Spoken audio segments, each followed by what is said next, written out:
Yeah, I wanted to go down the trail a little bit about some comments you made a little bit ago about not believing in the fake it till you make it, Hmm.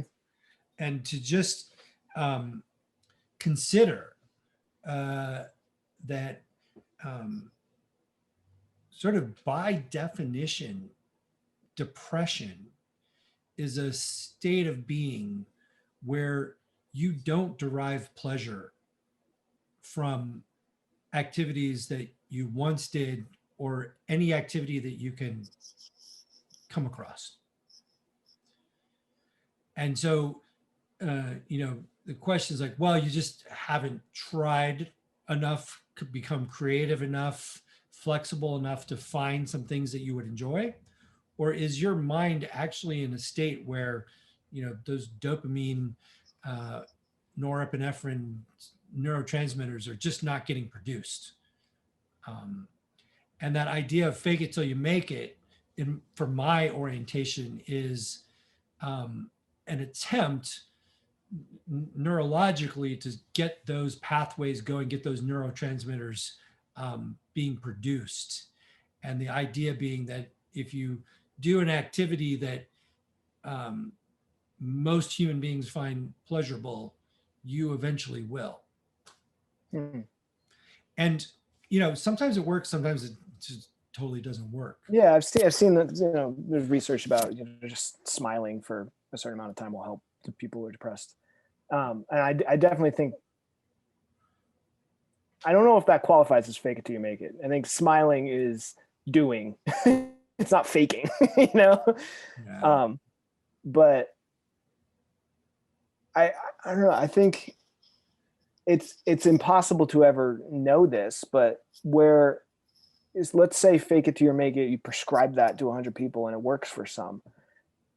I would still wonder how many of them are faking it and how many of them are actually doing what I'm suggesting, which is like finding the thing where they're actually enjoying. It's just at a small scale until they kind of breathe on those embers enough to where it gets to be a little bit of a fire.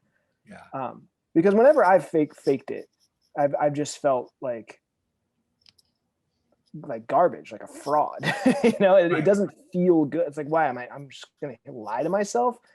Um, Well, it's not to say that my experience translates to everybody, but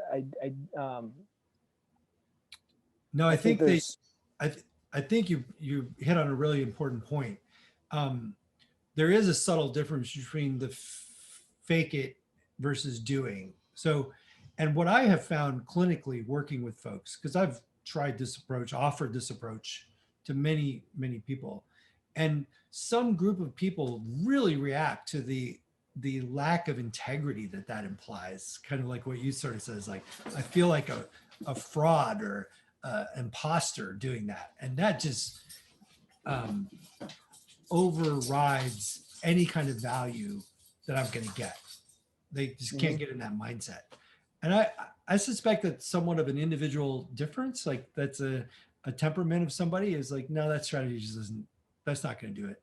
I Yeah. won't be able to get past the imposter feeling of it. Um, and then for others though, I do think that you want to be careful with that advice and to put the emphasis more less on the fake part, sort of like, do it until if there's any sense that that's a pleasurable activity that you could enjoy that, Hmm. to try to nurture that, because if you're getting any kind of release of pleasure hormones at all from doing that, reinforcing it has the potential to build that up and bring it out more. So it's not really fake, like, right? Right. Like that's Yeah. that's the key. That's a terrible term. Fake it till you make it. It Like, is. who wants to be a fake? It's just because it rhymes. Right. That's the only reason it's gotten anywhere. Yeah, yeah. And it's like, no, I don't want to do that. I'm not a fake.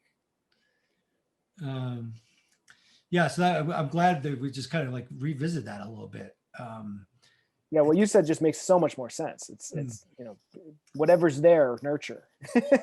Do it until you see that, if there is any pleasure there, and if there is, keep doing it. Yeah. Nurture the joy that's there. That's just not coming through at the moment. Cool.